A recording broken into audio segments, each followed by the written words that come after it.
Estic aquí amb l'Anselm Pasquina, el nostre regidor, per presentar els resultats de la campanya dels Ibons Joves que s'ha fet aquests darrers 2 mesos a la ciutat.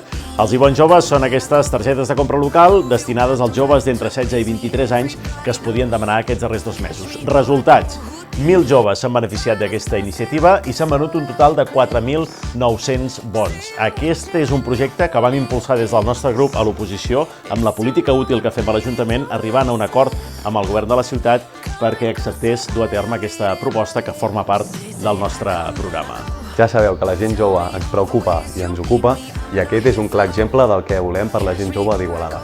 Els Ibons Joves és un exemple de la política útil que fem des d'Igualada Som-hi, el PSC i el grup ciutadà Igualada Oberta a l'Ajuntament, arribant a acords per beneficiar la ciutadania i en aquest cas un benefici per la gent jove perquè tingués un incentiu per comprar el comerç de la nostra ciutat i també pels comerciants. Més de 50 comerços s'hi han adherit. Seguim amb aquesta política útil, política en positiu per Igualada, que fem des del nostre grup a l'Ajuntament.